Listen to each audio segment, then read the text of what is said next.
Welcome to the second episode of Fashion Founders of Africa. And today we have in our midst Basi of DEKK 7. I'm very excited to have him here. It's someone I have known for some years now, and I know that he's doing amazing things with his brand. And I want him to share some of these things with us, what he's doing to build his brand. So, right now, we're going to welcome Basi. Welcome, Basi. Hello, NG. Good Well, morning. good morning. Good morning. So, yeah, we're here to talk about DEKK 7. We're here to talk about your brand and how you are making it or how you are building a lifestyle brand out of it. So, before we go deep into it, I'd like to know just tell us about DEKK 7. What is DEKK 7? What were you trying to build when you started DEKK 7? Okay, should I start from the meaning of the name or I should just. Oh, Okay, can you yes, see? please. I have been curious about that myself. So, Oh I my just never goodness. asked. So, Okay, so yeah. can you see me? Okay, so this Deck 7 is literally coined from. I grew up in Niger Delta, and one of the things that are synonymous in Niger Deltans is slangs. You understand? So when somebody says, "Oh, this guy knows how to deck," it means that this person knows how to look good. Do you understand that? He knows how to put pieces together. This person is stylish. This person is fashionable. Just how you say somebody looks spiffy, or somebody dresses, or somebody is spiffy. So the person knows how to put things together. And then again, 7 means perfection. So putting your pieces together and making them perfect. But long and short of it is December. Deck means December, and 7 is the day I was born. So December, I was also born on December 7th. So that's also the whole meaning behind the name DEKK 7. Interesting. I wouldn't have thought. So it has like two layers to its meaning. Two layers to Very it, exactly. The first one was actually birthday. Then you know how you are just looking at something over time and you're like, Deck means to nice up actually. Then 7 is yeah, perfection. it So it just does. all made sense. All right, all right. So please continue. Continue, Can you hear continue. me? Yes, yes, I Okay. can hear you. So what exactly were you trying to build when you started DEKK 7? Okay. So I think I grew up in my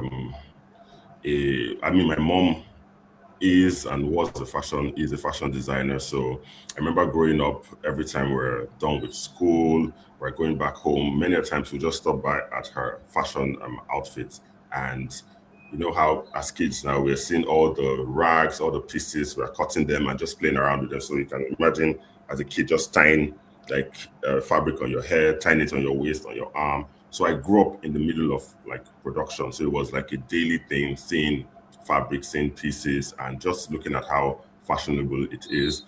And then over time, when they leave us at home, they just leave like glue, paper. So I remember cutting, or just like use like scissors to just cut pieces and just try and make shorts. So imagine using like rubber bands to make the elastic for the waist. By the time I take like a few steps, the short is already dismantled. So those were the things I was exposed to as a child. So moving into like secondary school, I just noticed that I just had a knack for wanting to be different. So if I see that, for instance, if I see everybody's wearing their long sleeves with a button here, I'll roll up my own sleeve. I just wanted to look different. I didn't want to wear what everybody was wearing. So it just also influenced how I dressed in university as well. So I would go to the market to buy pieces, to buy shirts, and the types I go for are not the ones that I see that are plenty. I just go for one. I would ask the person, "Oh, how many of these ones are here?" And it just says, "Oh, some of them might not tell you the truth, yeah, but I just had a way of knowing the ones that were very, very, very popular in the market. You know, there's some shirts you wear, and before you take how many steps, you have seen like 100 people wearing it. So I just had a knack for not buying those kind of shirts. So I'll go for maybe stripes, plain shirts, unique striped shirts. So even in the university, when I dressed to school, it was almost always, Pasi, I like your style, I like how you look. And then again, I just thought to myself, okay, people always like or people compliment how I dressed or how I look. So why can't I or why shouldn't I turn this into something profitable, into like a brand?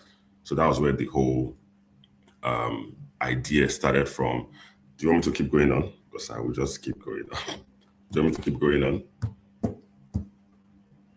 Well, But you can actually keep going on, but I just want to add a little Okay. layer to the question, so you Okay. just continue answering from there.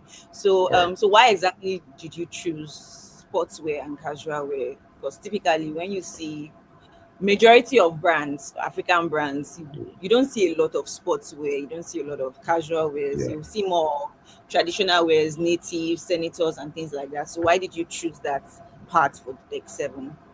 So you can just Okay. continue. Yes. Thank you very much for that question. Okay, so remember I said when I got into university, I was in medical sciences, and we used to always wear what's it called? Button-down shirts, long sleeve shirts, and all of that. So imagine wearing button-down shirts, and a lot of people were always asking me, okay, where do you get your pieces from? So I started making, or we started making button-down shirts first. Do you understand? Then, as soon as I left the university, it was still the button-down shirts when I was working, my 9 to 5 where I was working before. I was still wearing button-down shirts. Started making natives as well. Then, just to fast forward, then during COVID, I started thinking, or just before COVID, I started thinking of the fact that I was not enjoying the whole come and take my measurement thing. It is to just, because I'm like, why can't I have one design and multiply it? Why can't I have one shirt, or rather one concept, and make 1,000 pieces out of it? Why do I need to make this person's own? Is imagine somebody coming to you with, I mean, this is just my own experience and what was challenging for me. Somebody coming to you with 10 fabrics and there are 10 different designs. So I'm like, why can't I just produce in bulk? So that's where the hunt started from. And then again, during COVID, if you remember clearly, people hardly people were always at home. And if you stayed somewhere where you could take walks, people would go out, take walks with their families. So in my head, I'm like, post COVID, a lot of people will be taking walks. Do you understand? A lot of people are going to be exercising more. People didn't really like the whole idea of just being indoors for the longest time. So the idea just came to me like, why can't we deviate, or why can't we pivot into at leisure? Because for me, that was going to be like the next big thing. So I think for me, that was where the whole pivoting from natives to sportswear started from. Awesome. So you saw a gap in the market. So from what I hear you say, you saw, for one, you saw the gap in the market that, okay, this COVID period, people were not really going out so much, but people had need for pieces they could wear for on walks and stuff like that. And also for the part of skill, you also saw that doing having people bring like 10 fabric to you and all of that is not exactly the line you wanted to toe in, and you wanted something that you could do at scale at once. So that's what I hear you say, and that's very interesting to know. That's very interesting to know. Yeah. All right, so what does DEKK 7 currently look like as a business? What does that look like from what does your business look like right now, day-to-day operations and stuff like that? What does it look like? Okay, so our day-to-day operations, we're mostly producing in bulk. From fabric sourcing to production. So let me even expatiate a bit. So we first started out um, producing like our products in another factory. Do you understand? So after a while, I just noticed that it was hard to innovate, because if imagine, I mean, you're a fashion designer. Imagine you have an idea in mind, you have something you want to do, and then you tell the factory, "Oh, this is what I want to do." Then somewhere down the line, you just maybe you slept off, or rather you sleep and you wake up and you're like, I can tweak something to this design, but it's almost too late to tell the factory. They've already started producing what you ordered. So I just saw that gap, and I'm like, why don't we have our own studio where we can, from inception to the finished product, we can work on it. So if there's any tweak, we can always make that. So right now, we mass produce products, stuff like what I'm wearing, round necks, joggers, jackets, waist pouches, drawstring bags. So the like, so day-to-day operations is literally production, photo shoot, photo sessions where we are creating content. So in our studio, we have a space where we create content every week. Every week we're turning out different content. So that's literally what it looks like at our studio.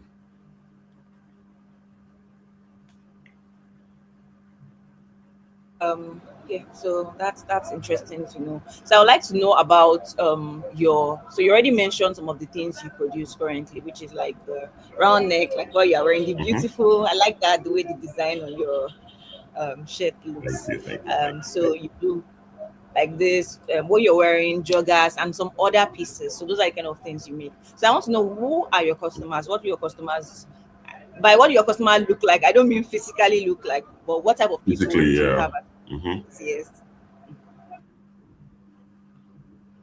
Okay, so our customer profile is ideally the kind of person or people that want to wear something that is slightly loose fit, something that is stretchy, something that is comfortable.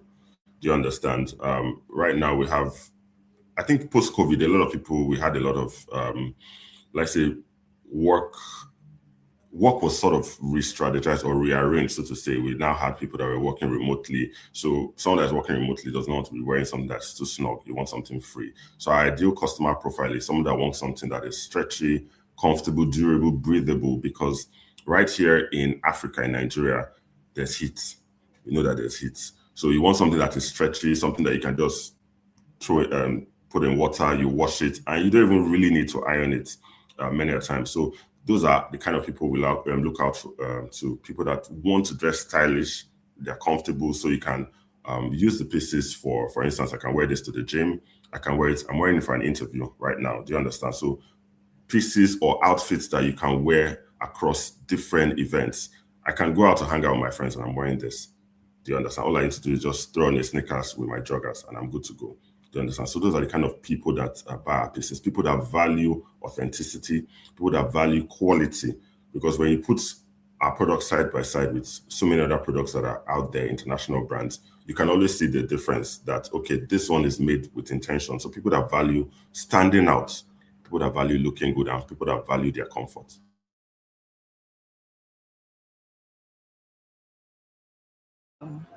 Awesome. So that's good to hear. So I would want to know. So you mentioned before that you moved from producing from a factory or externally, manufacturing externally to bringing it internally, and you talked about how because sometimes when you have in an idea you want to innovate or make some changes, it's a bit difficult when production has already started on that end. So, but I want to know, like right now, what does your design process look like? What does from the idea to the finished product? What does that journey look like for you currently? Okay, as designers, sometimes you can wake up with a design in mind. You can wake up with an idea in mind, or you have even started out something, and then you go back. By the time you sleep on it, you spend a couple of days with your team. You try and make adjustments here and there. So many times we ask ourselves questions. So, for instance, there's this piece we worked on. It's Reform Limited Edition. So how we started was there was this customer. I'm just using this example to buttress my point. There was this customer that contacted us. So we can make up to 10 XL.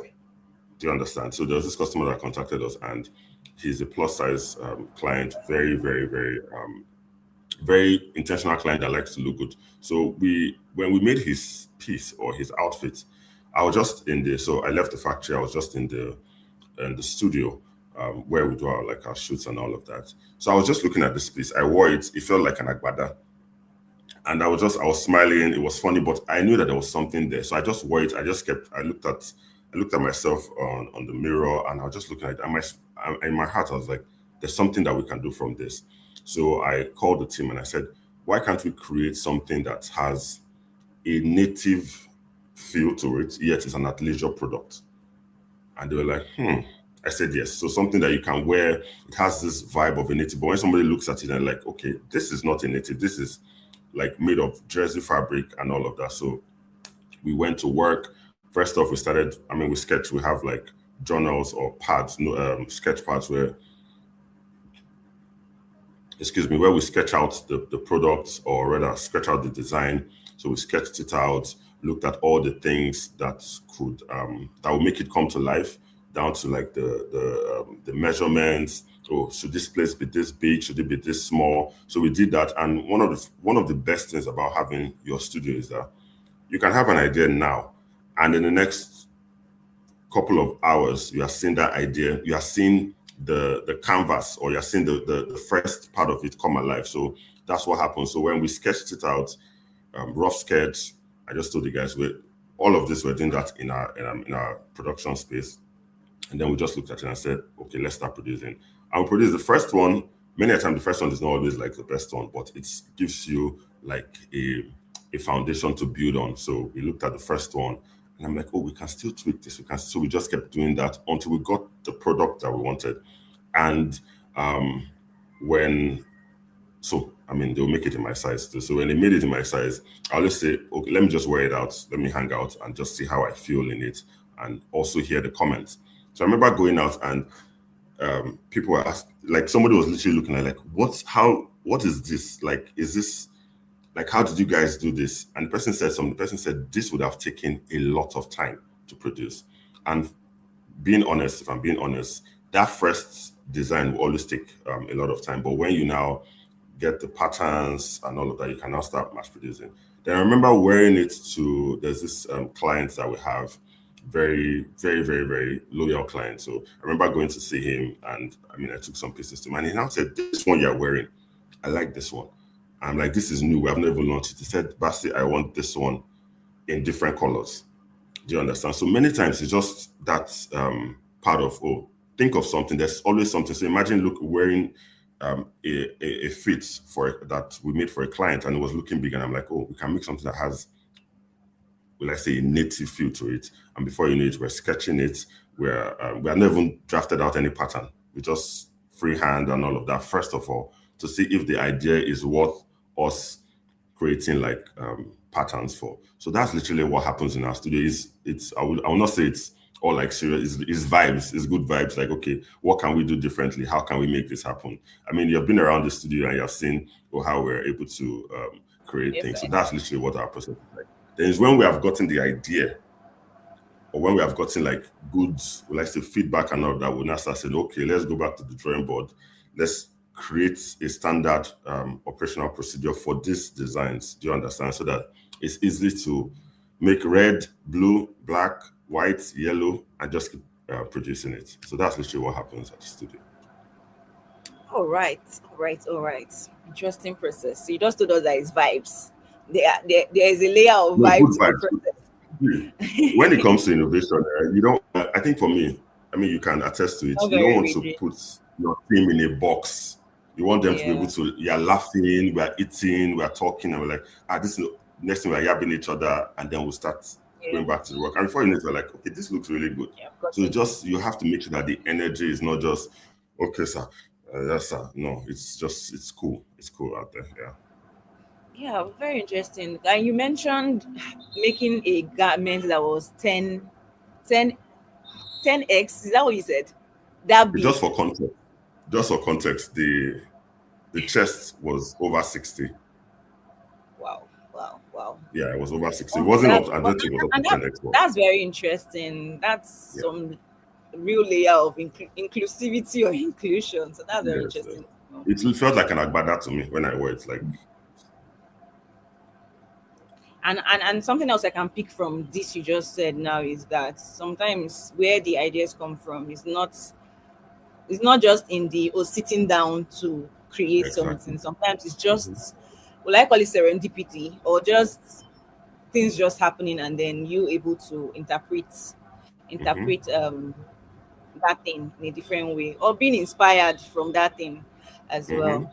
All right, so would you say that the way you think about business has changed from when you started till now?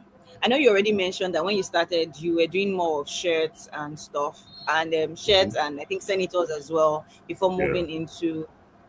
So, would you say the way you think about business has changed from that time till right now? Okay. I would say it has changed a whole lot. Why? Because I think if you're not willing to evolve, you'd see if you're not willing to evolve, you dissolve. So a lot has changed in my thought process because, for one, um, there are times where, as a designer, you stumble on something, and that fear of, is this thing going to, am I going to be able to scale this thing? So I remember a lot of questions, and I like telling stories. I remember when we started. We started with the Reform collection, the X7 Reform. You must have seen that collection. We started the X7 Reform, and one of the questions I was asked was, "What does referral mean? Why referral? You just write referral on the shirt and all of that." And I said, "It's not just writing the referral. There's a story behind it."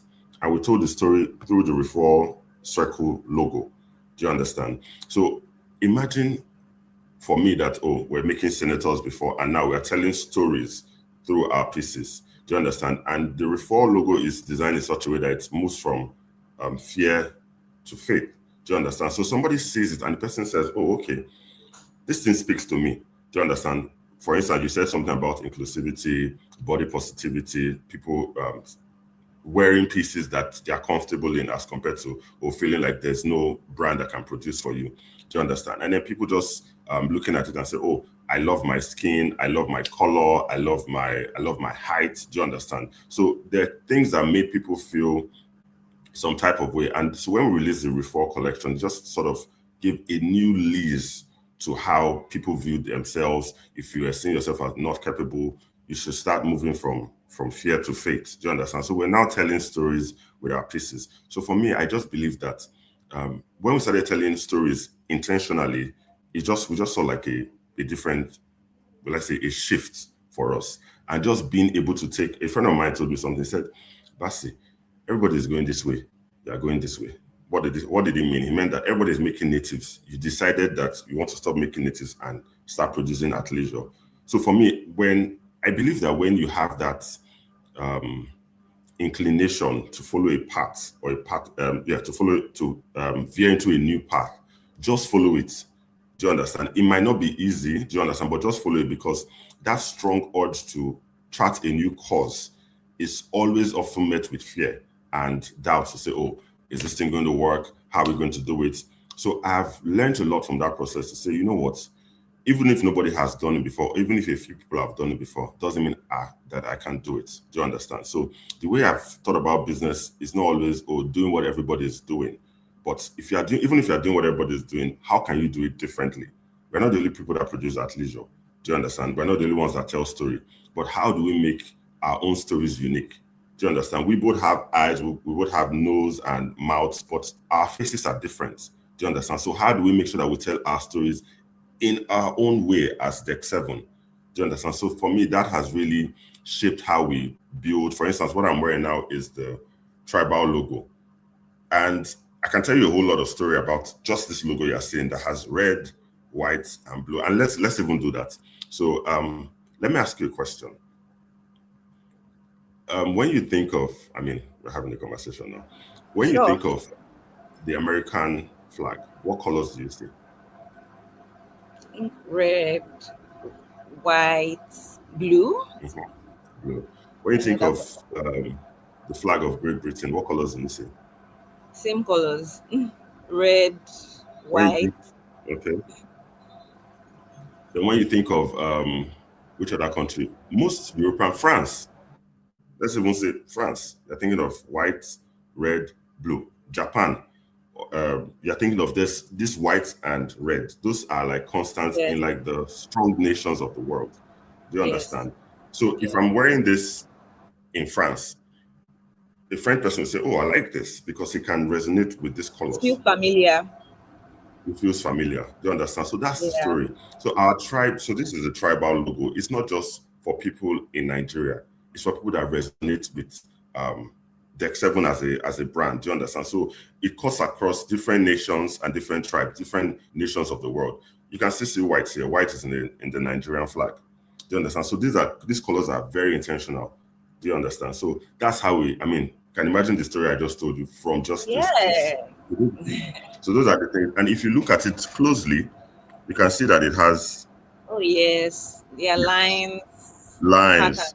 And these, Yeah. yes, and these lines are synonymous with tribes. Do you understand? When you see, oh, the African, the Yoruba tribe, the Igbo tribe, and other tribes in Africa, there's always maybe like marks and all of that. So these marks on it are what makes us call it the tribal logo, and then also the colors. So it's not just we just sit down and say, "Oh, let's make a shirt that is blue, this and this. We looked at it and said, okay, what are the colors of the world that people resonate with, that are popular amongst the strong nations of the world? And we looked at it and said, okay, let's have a blend of these colors, and then let's have those intentional stripes that shows that it's a tribe. Do you understand? We're trying to build a community. We're trying to build a tribe from this. It's very interesting, very, very interesting. And I love how you're able to take us through. What I picked from this is that there has to be some extra level of intentionality with your Hmm. designs as a designer, and Exactly. there should always be a story around whatever it is that you are making Hmm. that would resonate with a number of people, or at least the audience you have in mind. And that's very Hmm. interesting. And I think you mentioned before now, when I had asked the previous question, you talked about how you wore your the sample of that shirt that you made after trying on something that felt like an agbada. That's nice. Yes, and then you wore it also to get feedback, Hmm. also to, like, will I call it a sampling, some sort of test to see what the market has or what your customer would potentially have to say around it about it. And you even were able to get somebody to buy a number at once. And I think that's also an important lesson for every person that is running a fashion brand or a fashion business or a fashion founder in general. So thank you so much for taking us through all of that. So I want to know things around pricing, production, cost. How, okay, let me just put it this way. How do you go about pricing your pieces? So give us your tips, your tricks, your special way you go around your pricing for your products. Okay, so I think when it comes to pricing, for me, you have to consider all the factors that are involved in making your product. So, for instance, you're not, I mean, you're most likely paying rent where you are producing. Do you understand? We're in Africa where you must have another source of electricity, then you have staff to pay. Do you understand? Then when you source for the raw materials, all those costs also go into play. So what I did was, I have a mentor. We speak often. So when we're trying to do like work around our pricing to see that it's good, he always says, that's at the end of the day, if you're not making profit as a business, you are not in business. Do you understand? You have to make profits to cover your costs and to even scale the business itself. So at the time I factored all those things, put them into play. I looked at it and I said, first off, one thing I always say is that your product is not for everybody. Do you understand? You cannot. There are people that like a particular brand and they can spend millions buying from that particular brand, while there are others that they would spend what somebody has. For instance, somebody spends 1 million naira to get a product from a particular brand. Another person will say, "Oh, I can't spend 1 million naira to get a shirt. I would rather spend that 1 million to get multiple pieces from another brand." Do you understand? So every brand has its brand story. For us, we want to make sure that athleisure is affordable, because if you are going to buy some foreign brands, you will notice that, oh, the price is a lot. I mean, when it comes to a time you compare it to what the average person in Nigeria earns. So by the time we ourselves looked at our cost of production, cost of sourcing for the fabrics, and we imputed that into our system, we saw the range that it will make sense for us to sell. Do you understand? To make sense for us to sell in a particular range. Do you understand? Or from this amount to this amount. So if we're not selling in that range, it means that we're running at a loss. So for us, those are the things we looked out for. And to make sure that athleisure is affordable to Nigeria. When I say affordable, comfortable athleisure, durable athleisure is comfortable, or rather is affordable for Nigerians. Do you understand? Durable athleisure, stretchy athleisure, comfortable athleisure is affordable for the average Nigerian. So we didn't just come up with a particular price and slammed it on the product and said, oh, we must sell it this price. We looked at it and said, okay, in the normal market, this is what people sell. But because we're able to, for instance, because by the time we factor in our production cost, um, rent and all of that, and we look at the margin and say, okay, this is a decent margin for us to cover, for us to be in business and to scale the business. Because at the end of the day, when you satisfy someone's need and you are not able to grow that brand, they will move on to the next person. Do you understand? So you have to make sure that your brand is able to make a profit from what you're selling. If not, at the end of the day, people are happy, but the business is bleeding. Do you understand? So for me, those are the things we look out for. Interesting. So if you're not making profits, you are not in business, I'm right? not in business. You are You're doing not in charity. And if you want to do charity, just know that you are doing charity and Just know take it you're as doing charity. charity, exactly. So, and yeah, Interesting. people will complain. People might complain that this thing is so expensive, but you know the work that is going into it. Do you Yeah. understand? Yeah, some people pride their pieces on the story because, for instance, a couture, they would know, they would tell you that, oh, this bead was gotten from so and so village, and they most likely travel to that village. So they will factor in all those costs to make sure that you are getting one of a few pieces. So that's why, I mean, for those couture, you can tell that, oh, some of them, their prices are. So they Right. know that the effort that they put into it, into hand stitching some parts, beading some parts, to take a lot of time. I mean, we don't bead, we don't hand Yeah. stitch. Do you Yeah. understand? So we can't say, oh, we are going to be selling at the same price that a couture is selling. Do you understand? So we look at the process and say, okay, by the time we factor in everything that needs to be factored into to see what our cost is, what is a decent margin that we should make on our product on our products. So that's how we do it at DEKK. That's very interesting. So, one thing I just picked from what you said, or I think that is worth thinking about for if someone else, a brand owner is listening to this, that actually spends a lot of money and invests a lot into making their products. You must be able to tell your story properly, because how would I know that you traveled to Kafanshan to buy the Google. bead? All I So know that's is right, yeah. that all I know that is that your garment is so expensive, but I don't know why it's expensive. There's no reason for me to want to buy it. And there's no sentimental attachment for me as well. So Mhm, if you are going mhm. to be priced high, no matter your price point, and you should be able to tell your brand story for people to be able to connect with your brand, and that's be one good way for you to be priced properly and be able to maintain or have customers that are buying from you. um so yeah, that's very interesting on pricing. Now I want to know if there is one financial lesson that you've learned so far since you've been building Deck 7, this athleisure brand. What would that be, one financial lesson, or if you've had any, will I say, just share a financial lesson you've learned really. I'm already smiling because the one that stands out the most is test before you scale. Test before you scale.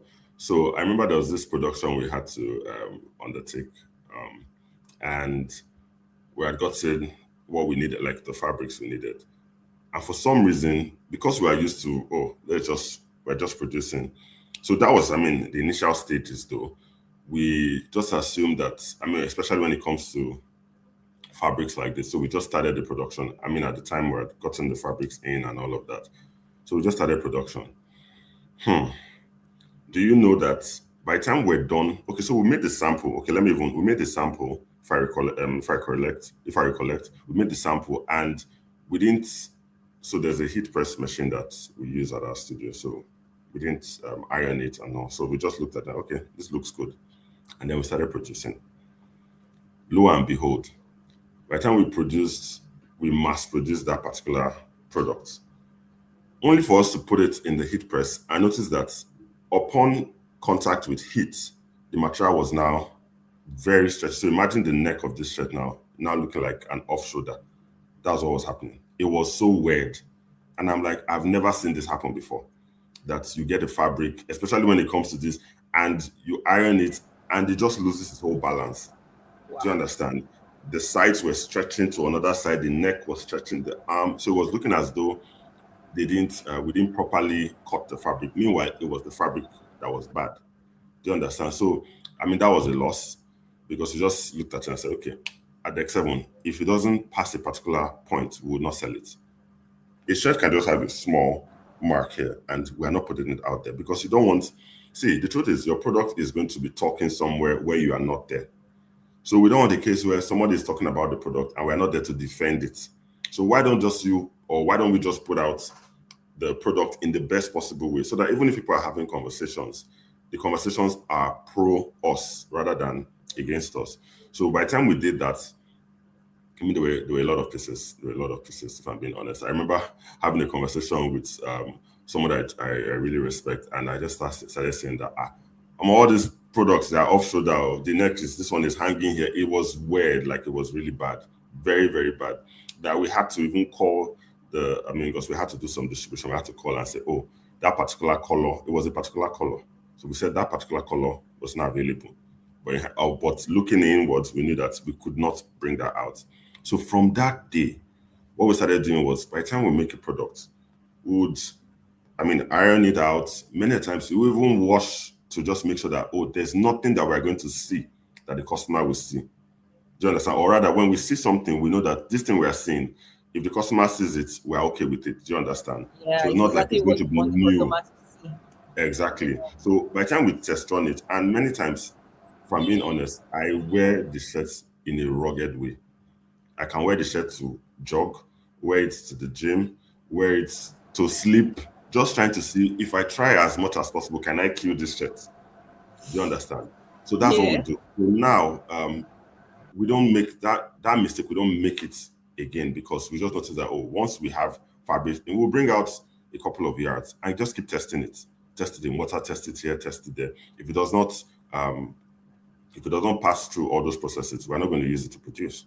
Do you understand? So imagine how much we lost those years ago versus now that we'll just keep trying until we are sure that this particular fabric does not run, this particular fabric is durable. By the time we sew it, we just notice that, oh, hope we're not seeing holes and all that. So those are some of the challenges. And those, for me, that's a very, very big financial lesson that, okay, we have spent money to get a product, right? If we had not made those products, we would have easily returned it to the supplier. But because we had cut it out, we are going to bear it. Do you understand? Especially in this part of the world where everybody will carry your cross. Do you understand? So for me, I learned very quickly that whenever you buy something, or whenever you source for something, always test before you scale. I think for me, that's what I just learned. Test it before you scale it. Yeah, that is extremely important. Thank you so much for sharing that because, as you said, that I'm sure someone who might be listening, and this might also save them some money because if you go ahead and buy everything and then realize that it doesn't work for exactly what it is that you want, or you end up making a product and then your customers, in short, you're tarnishing your image. And I don't think any Exactly. brand is looking to tarnish their image. So, and I really love that you said you were able to recall those ones. It's possible for a brand to actually just leave it like that and I'm just leave pretend it in the market. pretend like Exactly. nothing happened, right? But it's Mhm. very good to hear that you're able to recall them. And yeah. So I want to know. You mentioned something. You said you had distributed some of them to some places. So I want to hear, what does your distribution currently look like? Um, what does that look like for you? Your sales or distribution channels. What does that look like? Okay, so with that particular story, we could not distribute that particular color because of how bad it was. So we distributed the other colors. So I believe that business,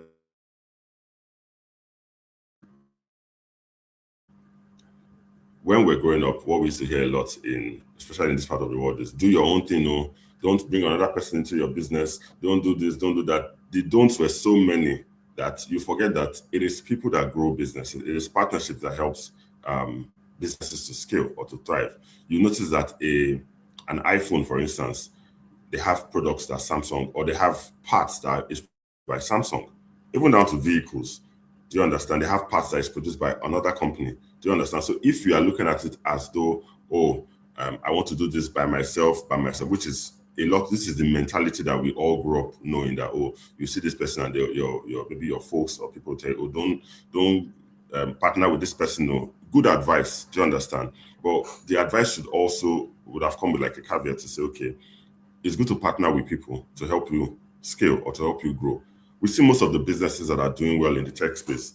Many of them, they were funded or they are funded by foreign companies. Do you understand? So imagine if those ideas, let's say like a money point, for instance, imagine they didn't have the support that they had at the time that they needed it. They wouldn't have been able to do what they wanted to do if the CEO or the founder were just paying from pockets. So we believe strongly in partnerships, and we have partnerships with gyms, with supermarkets, where our products are distributed. So people can call us and tell us, oh, I bought this product from, let's say, Spa. I bought this product from an iFitness. I bought it from a Super Saver, from an Ebano. Do you understand? So we have our products distributed all over Nigeria. So for me, I believe that partnerships help brands. So you just to look at it and say, okay, you look at it and ask yourself, does this partnership, what is the advantage of this partnership? And you weigh it. Do you understand? Say, okay, if I test it, I mean, it's always good to test. I always say test before you scale. You test it and say, okay, how long does it take me to sell pieces with this particular company? Do you understand? Versus how long will it take me to sell it from our own platform? We have our own platform. We have a website. We have a website where people order from. We have Instagram. But we also believe that we should be able to, our brand should be able to make other brands money as well. The phone you are using, the laptop you are using, you didn't buy it directly from, if it's a Mac or HP, you didn't buy it directly from HP. It was somebody that bought it from Apple and then resold to you. So we want a business that is going to be able to make sure that other people make money. Like there's a whole chain that other people are able to also profit from what we're doing. So it's not just a case of, oh, we are, I mean, making all the profits and there's no part to play for other brands. Every brand you're seeing, every company you're seeing, the Dangote, there are many trucks are on the road that, I mean, people will tell you that it's not all the trucks are owned by Dangote. There's some people, some partners coming with their trucks and they're able to help distribute the goods and all of that. So I believe strongly in partnerships, profitable partnerships that have the interest of both parties at heart. So I believe strongly in partnerships, very, very strongly.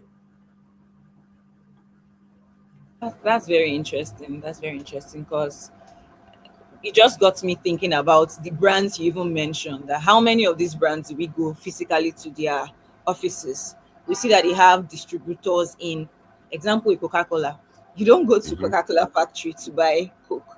They would have Hmm. a wholesaler, a mini distributor, then even down. So it means that there is a chain that more often than not a number of us do not really look into. And thank you for sharing that. Personally, for me, I have grabbed that information. All right. So you still on partnership ish. I think you have seen DEKK 7 on some celebrities or influencers. How did that come about? That's part one of the question. And how Okay. would you say this has been profitable partnership? I know you also you on partnership. You just talked about making sure that your partnerships are profitable. So how did that come about? And has that been a good form of profitable partnership for you as well? Okay, so a bit of my background, I'm also active in the media space. Do you understand? In terms of like media production as well. So where I worked initially, I was exposed to meeting a lot of all these celebrities. So somewhat I understood how it could play. Do you understand? Oh, okay. I see this person, I like this person, and I'm like, okay, can this person spot the brand? Do you understand? And another thing too is most of them, most of all the celebrities, they like if you, I mean, if you see them when they go for interviews, I notice also what they wear. They like things that are comfortable as well. So I leverage on that, if I'm being honest, to say, okay, who are the people that I know in the industry that can wear the brand? And also through partnerships, people have also seen the brand, some of those celebrities. So it goes in different ways. So imagine with our partnership with, let's say, an iFitness or a spa. Somebody popular walks in, they see the brand, they see our product beside other international products as well. And they look good standing side by side with them. And I'm looking at it and I'm like, okay, I like the I like this one. Maybe they don't know it's from us, or rather, maybe they don't know it's a Nigerian brand, but they just sit and like, oh, this looks really good, and they wear it. And then we see the post because sometimes we just search online, use the hashtag and all that, and we just see different people spotting the brand. So for me, I believe that partnerships helped us to scale that. There are only a few people I can call and say, oh, maybe I know the celebrity. And I'm like, oh, how far? Let's have a collaboration where you wear the product. Or some of them reach out and say, oh, some of them actually reach out and say, I want to buy this product. I like it. Do you understand? So that is good on the one hand. But through partnerships, we have been able to reach out to more people. How many people can you go and start talking to in Abuja, like one on one? How many people do you? Yes, you can do it online with your what's it called, with your posts, your ads, and all of that. But there's Yeah. something about brick and mortar stores. People walk in, they see the product. A popular athleisure brand would always maybe the likes of the Adidas, the Nikes, they will always have their products. At some point, some of them pull out from brick and mortar stores, but they will go back in because they know that there's something that those stores will also give you that online might not give you. Do you understand? So partnerships helped us in terms of reaching out to different types of people, different categories of people, celebrities, influencers, and all of that. And it is good for us to see that people see our product and they resonate with it. Do you understand that they like it and they pay for it? Do you understand? And then we also have collaborations that we do from time to time. All right, thank you. So you just said something around brick and mortar stores. So would you say that you think that brick and mortar being in physical places has really contributed to the growth of the business? Would you say that has really Yes, tangibly, yeah, yes. It has contributed in that by the time you're producing you're producing in bulk as well. You have to distribute these products you're producing. Do you understand? You're distributing. You have your website where people can buy from. You have maybe social media. People can from there maybe buy from your website, or they chat you on, or they chat the brand on WhatsApp and order from there. But you also have to have different channels to say, okay, these channels can bring in this amount or should bring this amount in this duration. Do you understand? So is that multiple channels? Brick and mortar stores for us was very, very instrumental, and it's instrumental. Do you understand? Every brand has its dynamics. You cannot really copy and paste, oh, because this person is doing this, I want to do exactly the same thing. Do you understand? We're also pushing our platform, our website as well. We're pushing our website. So we are facing the brick and mortar store, we are facing the website. So because the truth is, a lot of people are on their phones a lot. A lot of the time, if you many a times when you wake up, the first 10 minutes, if you don't have something, you just bring up your phone, even if it's to look at the time. Do you understand? So brick and mortar stores are important, but we also do a lot in terms. I say we have a studio where we're always creating content, and the way Instagram is now is that you can have few followers, but you can have a good reach if your post is engaging enough. Do you understand? So there's a place for brick and mortar stores, and I've read reports from different brands over time and how they have been able to scale. And one thing I've seen, especially in the athleisure industry, is fashion industry, athleisure industry, is the place of brick and mortar stores, the place of influencers. So there's a brick and mortar store, there's influencers, and then there's the normal adverts that you do. So every one of them has its own place. So you cannot just lean and say, oh, I will do only brick and mortar. And or millions of people are on TikTok or on Instagram. Do you understand? So everyone has his own place. And like I said, you cannot really say, oh, I want to copy exactly what this brand is doing, because you can just copy and you can't copy the person's name and then and then your brand loses its own identity. Do you understand? yeah, that's very true. That's very, very correct. Every brand has their unique dynamics, but what I believe every brand owner or every brand founder should do is to test and see which one works for you. So, Mhm. I you already established that physical, the brick and mortar model works very well for you. So, would you say, can you name one thing that you've done for your business that you realize didn't work, and maybe if there's another one that worked aside this physical, having the physical, being in physical stores? So, what has worked and what didn't work? Just share with us.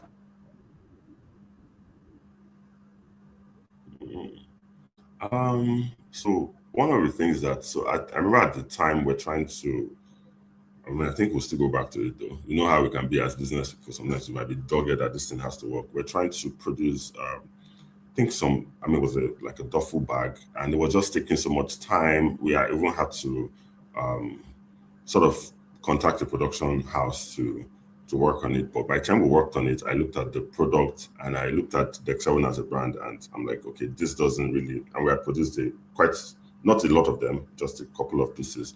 So at that time, I just felt that oh, we should try this. And when we had a conversation in house, like, okay, this is a good idea. But we produced and we just saw that the sales, it was not really going as we thought it would. And we did that. We also did drawstring bags as well. So when I saw the drawstring bag and we presented to the team and everybody saw it, like, okay, this is good, but this is not Deck 7. Do you understand? So we had to ditch that. We had those drawstring bags and those duffel bags. We had to leave that. And we had to go back to the drawing board and say, okay, let us produce ourselves. So obviously, I call it innovation, because innovation, you spend money. I remember I saw a post of Apple that they were working on an electric vehicle. They worked on it for years. They spent, I think, billions of dollars, if I'm not mistaken. And after a while, they just pulled the plug on it. Do you understand? So there are things that we tried like that, that we say, okay, this is not working now. Maybe we can revisit it in the future. One of them, for instance, the duffel bag, it's just there. We just left it for a bit. But we now revisited the drawstring bag and started producing it to the taste that is DEKK 7. Because it's one thing for you to outsource your production to a company, and they can produce your sample or your idea in a way that they think resonates with your brand. But by the time you're having conversations in-house and you're looking at what exactly makes us DEKK 7, do you understand what makes us different? What kind of fabrics do we use? What kind of style should our pieces be known for? So when we had that conversation in-house, we were able to say, okay, you know what? We can make a few tweaks and changes. And truth be told, by the time we started doing that in-house, in terms of like the drawstring bags, we saw like the difference in terms of the look, the fabric, the feel. Do you understand? So those things that we did that didn't work, we visited one of them. I just give you those two examples. So we visited one of them, and it turned out that, okay, that one is working for now. Interesting. So one thing you said is that you have to have, at least how I heard it, is that you need to have a Mhm. research and development budget.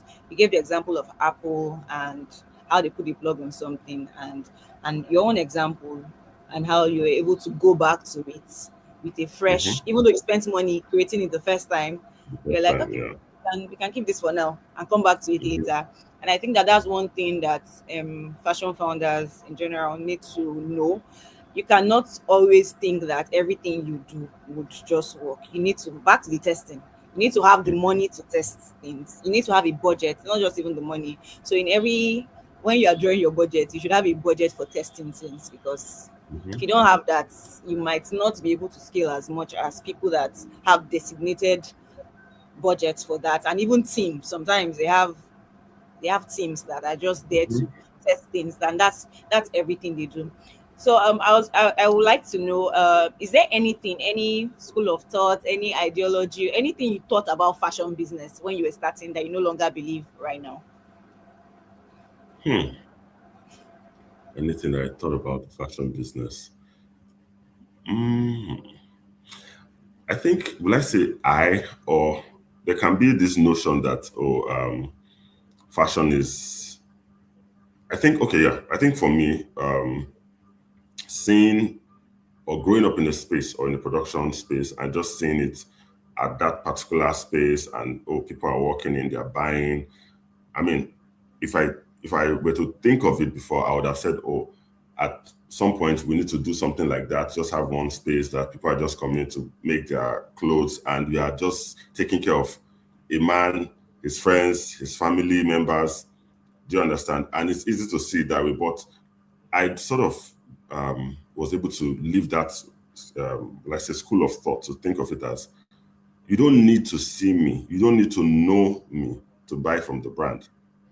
Do you understand? You can be. I walk past people that are wearing our brand. They are sporting the brand. And sometimes I just like, oh, nice shirts.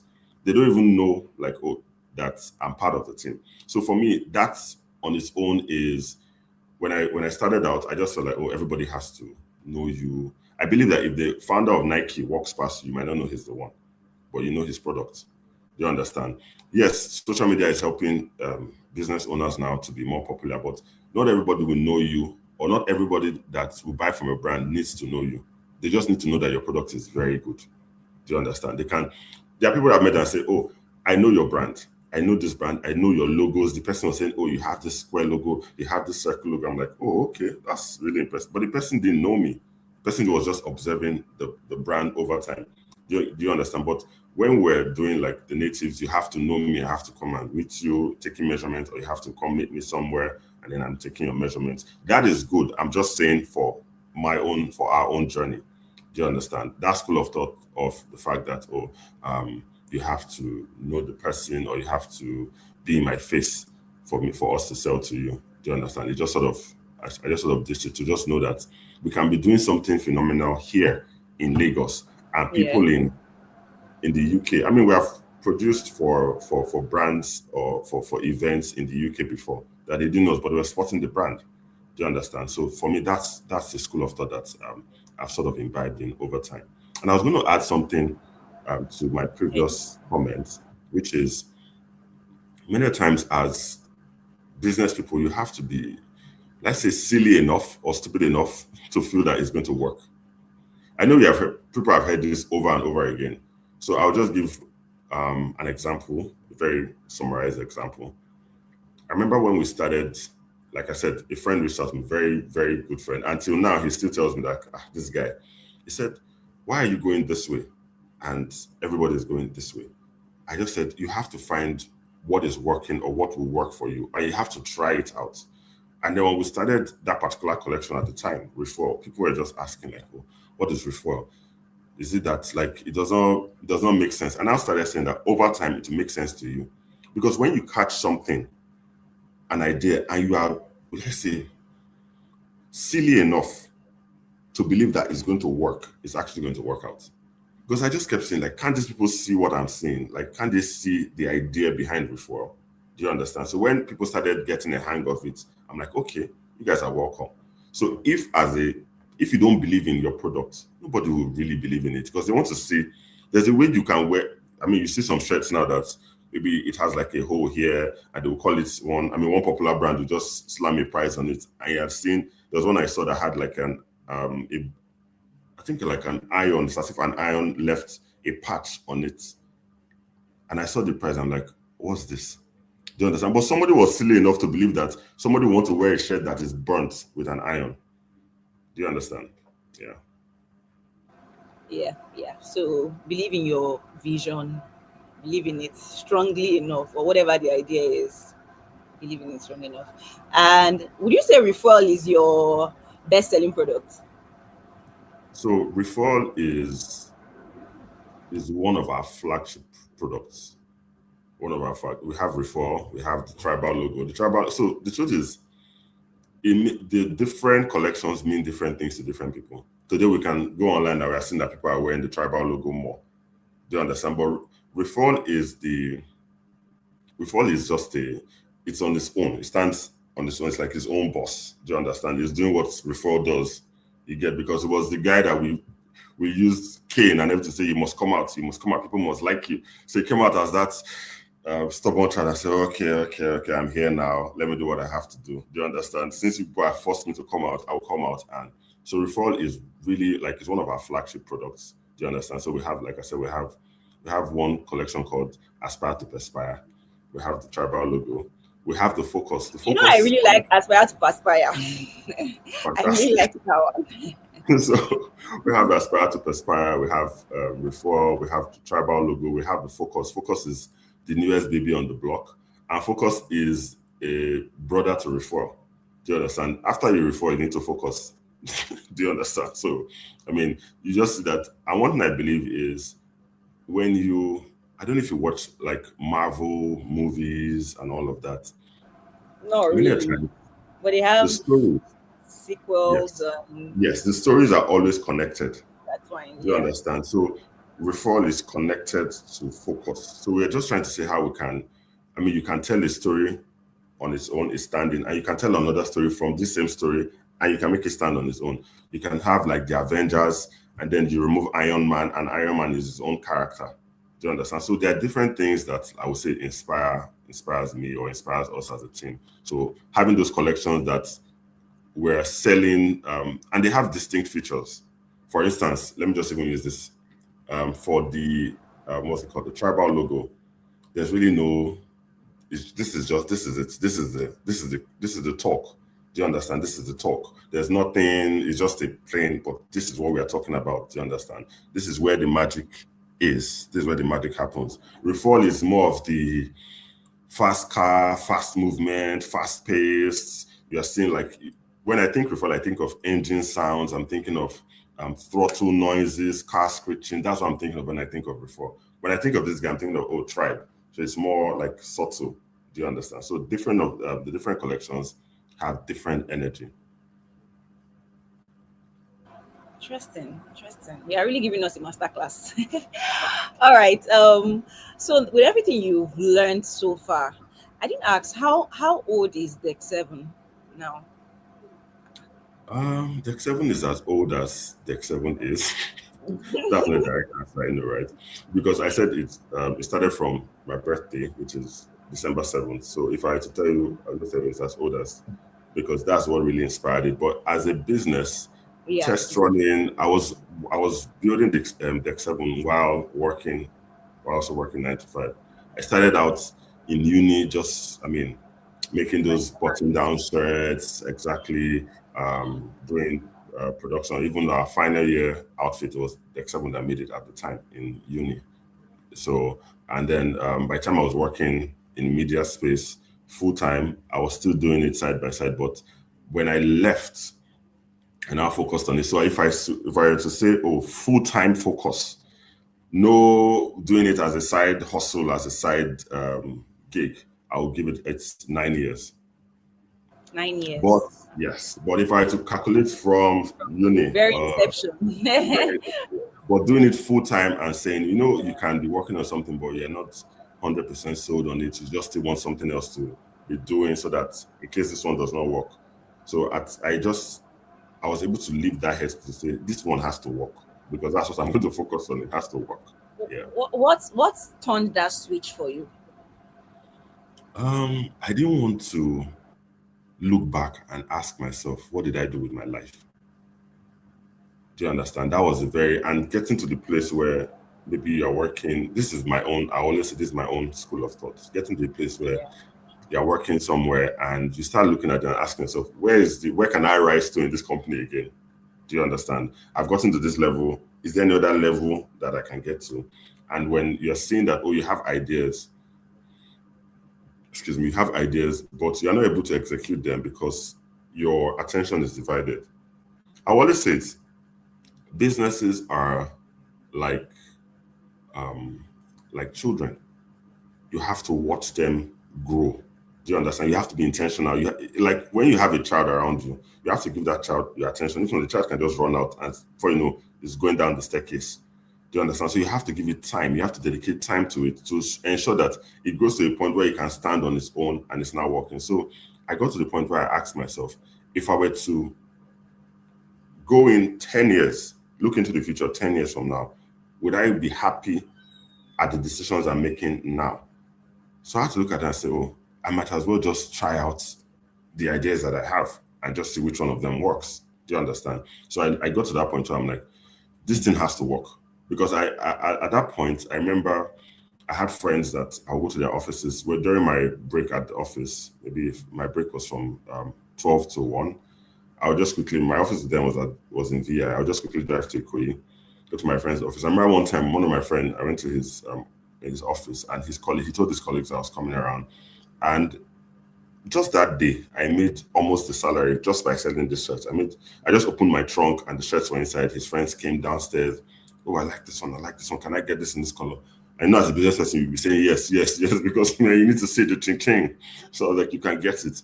So by the time I got back to the office, I sat down. My friend called my friend said, Bassi, see how much you just made from my office just now. I looked at it and I said, I can make this much.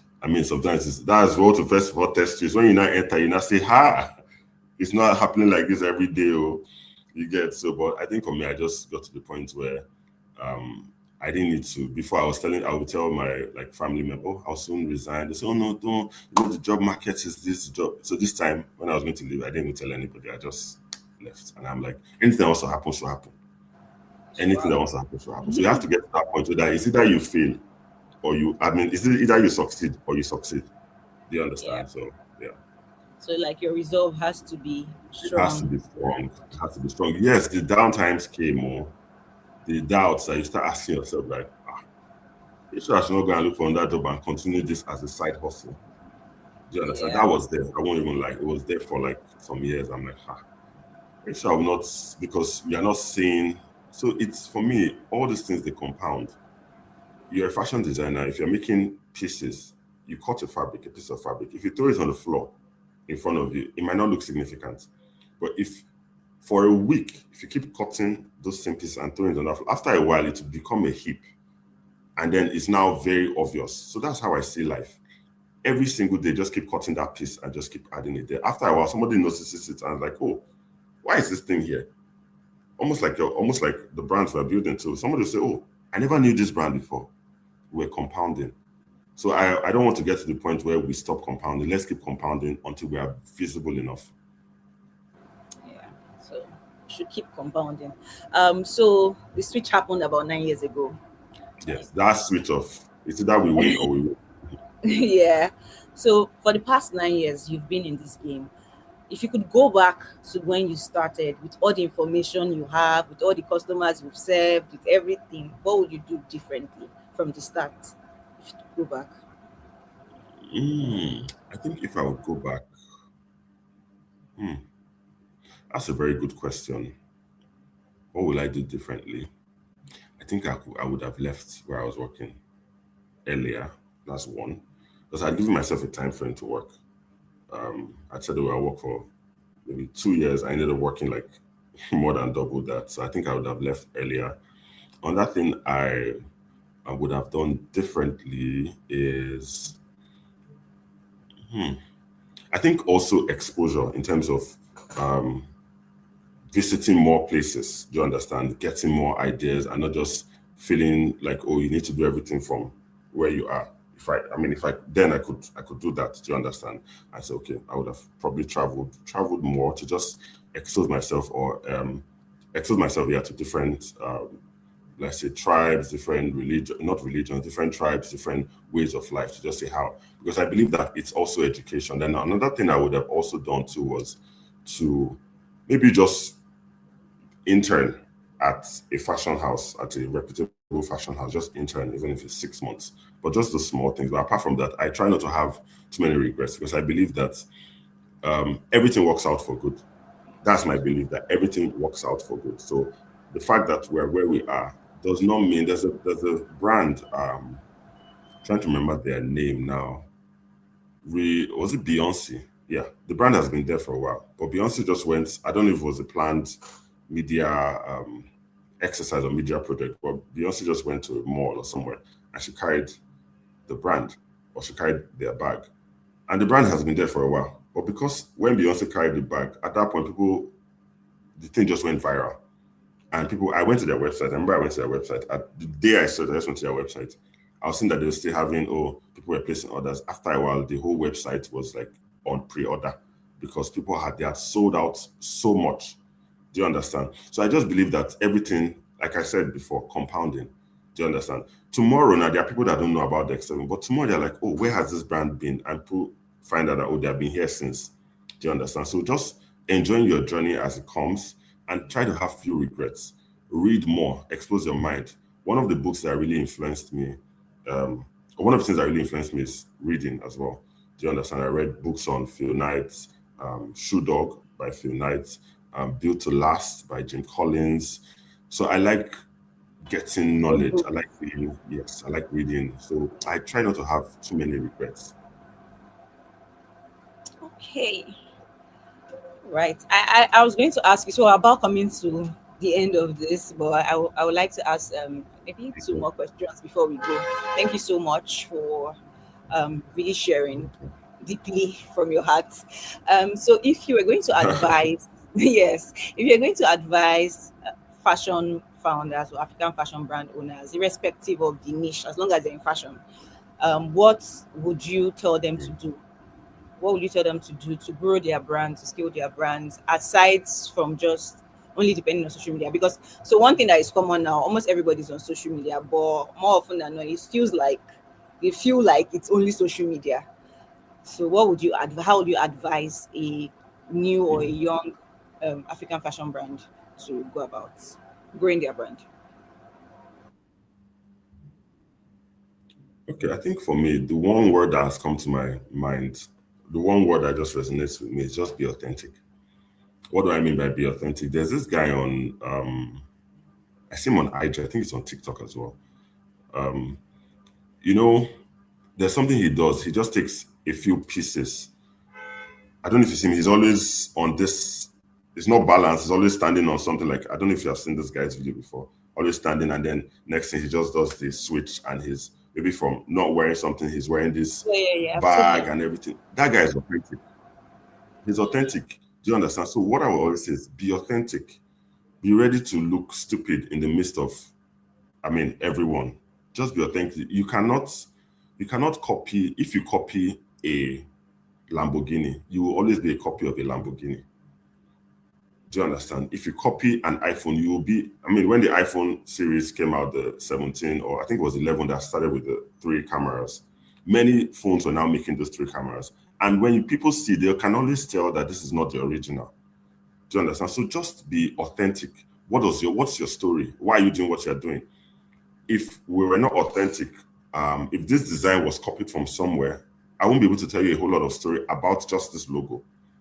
Do you understand? So just be authentic enough. And the truth is, when you look at your pieces, you might not make the whole money from one piece. Do you understand? Don't be in a hurry to make all your money from one outfit. Do you understand? You can have a collection that would open the door for you.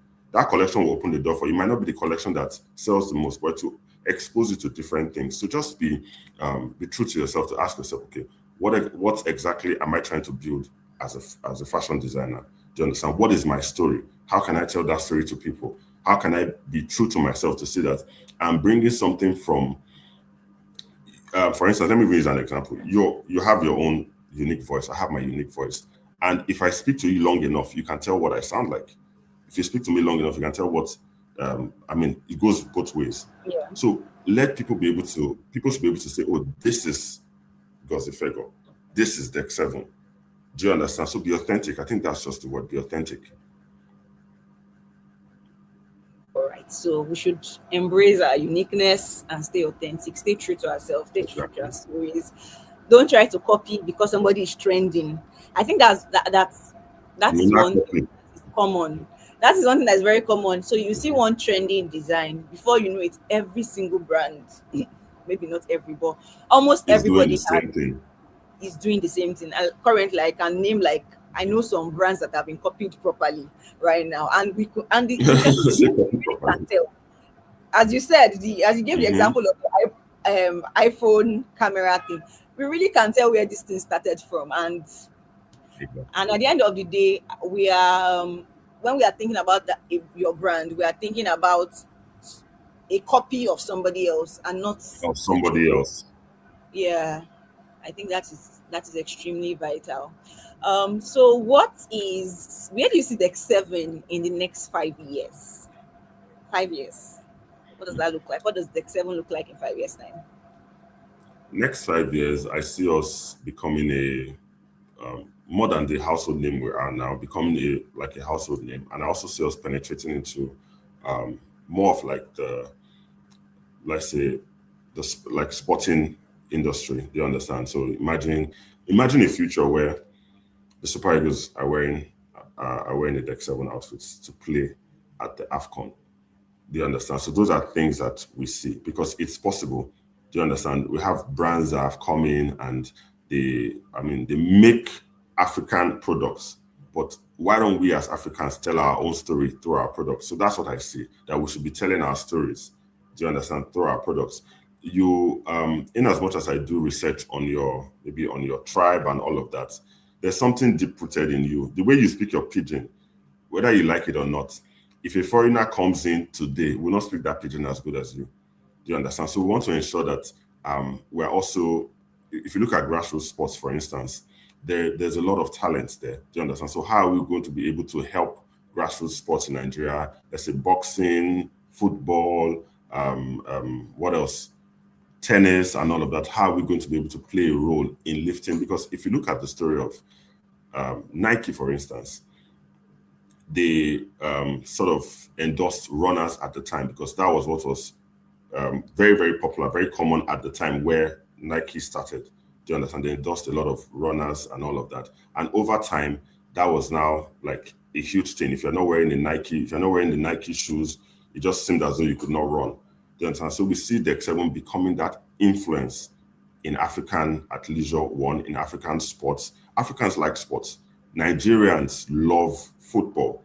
We follow the EPL, we follow the La Liga. So how is the Seven going to be able to play in those spaces where people are seeing us and they're thinking of us and they're thinking of, oh, this is our own. This is our own African athleisure brand. I think your mic is okay. Oh yes, yes. Thank you. All right. So we want to see Deck Seven in the everywhere, everywhere when it comes to sports, when it comes to lifestyle, and that's what we want to see. But my last, maybe not, question would Okay, be, what go does ahead. Deck Seven need to do to be that brand? Um, so one of the things that we're doing now is, I think for one of the things that we have to do now is ask for more. Ask for more. Yes, ask for more. Because truth is, you can get comfortable when you're seeing some level of progress. Do you understand? But when you ask yourself, if I ask more of myself, what can I see? Do you understand? I just mentioned a world where you imagine that the Super Eagles are wearing, and it has happened before, but they didn't wear it to play. I think there was a designer that made the full, like, call it regalia for the Super Eagles. I think it was a white Yes, native with nice embroidery at the yes, time. Do you understand? So that person has shown us that this it's thing, possible. you can get to this point. You understand? So Yeah. we need to be, I think, audacious, push our audacity much more. Do you understand? Push our audacity much more and ask for more. Do you understand? Imagine, so let me even, you have seen stories revolve around maybe athletes or their sports equipment, their sport gear, and all of that. There are many sports, there are many, will I say, events, let's say an Olympics or whatnot, that you have maybe just three Nigerians that are going for it. So how can we be just ask ourselves, can't we play a role? Can't we give them their athleisure wears for that particular event? Do you understand? So just, I mean, just keep, just request, just ask for more. Ask for more. I think for us, that's just it. Just ask for more. So Because there's a story I saw. He said, there's a story I saw, I think it was this morning, either this morning or yesterday night, and it was a case of the person telling the story was talking about two different people that were invited to a concert. And one person said, oh, this is how much you will pay me, right? And when the event was done, they paid that person that much. The other person just left like this is, and the other person got more. Do you understand? So yes, we have gotten down on what we asked for, but let's open our mind to what more can we do. Let us push our audacity. Let's press look at accelerator, press it. I just hear that. I say, okay, yes. Let's ask for more, yeah. I think that's a very big thing. Like, we should stop playing small. Each and every one of us asks for more. Mhm. I interestingly, I think you talked about sponsoring, possibly sponsoring maybe a Nigerian or an African in an international competition and stuff. I remember seeing something like that in Phil Knight's Shoe Dog. I, Oh, I think okay. you mentioned, Okay, I've yeah, seen the he movie. did that. He went for that. He fought to get his brand into those places. Fought to get sportsmen wearing his sneakers and his footwears. So I think that is even a strategy that someone else has tested. So Yeah, it's and it possible. worked. It Mm-hmm. works.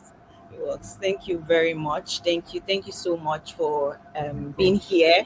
So right now, if you have any final words for us, if there's one thing you want to leave us with, what would that thing be? And then we call it a wrap for today. One thing, just one okay. thing you want to share. I think one of the things I would say is people can feed off your energy as as a person. I'm talking now as individuals because whether you like it or not, you are, if you call yourself a CEO, you are a human being before you're a CEO. Do you understand? So one of the things that I would say is let's develop ourselves more. Let's push ourselves more. If you feel like you lack knowledge in a particular area, you cannot get knowledge in everything, but just try and read more. I would say read more. So those are like my last words to say concerning this particular topic. Let's try and read more. Let's expose our mind to better ways that we can learn and expand our capacity. Because the truth of it is, our mind is a muscle. Do you understand? If you don't exercise it, you cannot expect it to produce what you can have an idea in your mind, but if your mind cannot carry that idea, it will just be there as an idea. You know that it's possible, but you know that you have not developed the capacity enough to carry it. And surround yourself with people that are doing the things that you want to do. Surround yourself and be someone that is, be a gifter. Be a gifter. Don't always go to people expecting what they can do for you. Do you understand? Be someone that is open to, gifting people things, people that you respect, people that you honor, give them things. Try and get to know, how are you able to achieve this level of trust. It might not even be in your industry. People have picked things from aviation and applied it to fashion. People have picked things from, do you understand? You can pick things from different people, but just as much as possible, surround yourself with people that are doing, as a business person, you need other business people that are doing audacious things around you. You need to be hearing you need to know how they think. What is their lifestyle like? And the truth is, they are humans like you as well. Do you understand? They have their own fears, they have their own weaknesses. You will hear those things. Pick the one that you want to pick. Do you understand? Because the truth is, they say evil company corrupts good manners, but good company also has has a role to play in who you become. Yeah. Say, show me your friends, and I'll show you who you are. There are there are many examples. Like if there are five stupid people in a room, obviously, like you're one of them. Do you understand? So for me, it's a case of surrounding yourself with the kind of energy. And at first, it might feel like a tough ask because they are talking about things that you have never done before.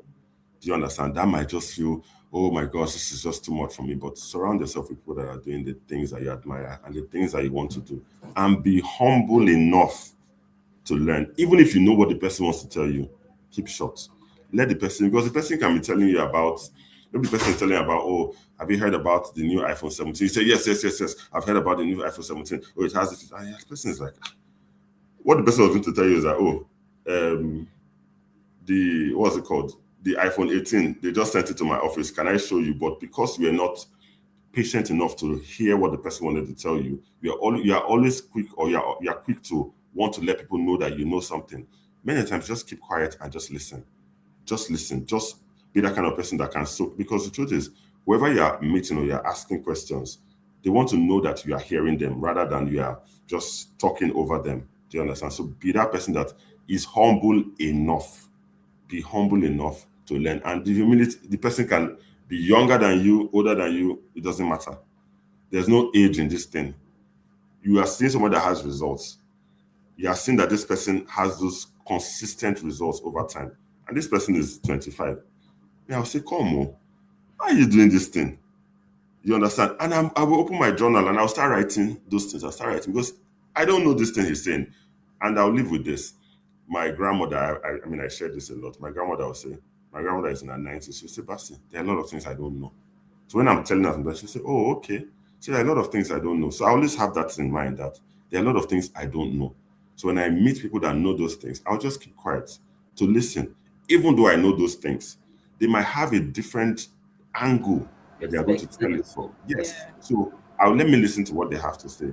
So that will help me, grow, and that will also help you become, let's say, vast in that particular, let's say, that particular topic or those other things. So just open your mind to studying and surround yourself with people that influence you positively. I pray, pray, oh, pray, pray, pray. You need to pray. You need to just short. Thank you so much. Thank you for joining. Thank you for sharing. And thanks to everyone that joined the conversation. I can see some comments. Okay. And thank you for saying something, contributing, sharing what you are learning. Someone said your company has a role to play in who you become. You need people that can do audacious things around you, be a gifter, be a listener. And all of these things are very important. So thank you for joining. Thank you for listening. And I hope that we've all picked something that we can implement. So it's one part to have conversations, another part to actually implement. So I hope that we're able to pick one or two things and implement them in our lives, in our businesses, as it were, and do enjoy the rest of your day. Bye. All right. Bye.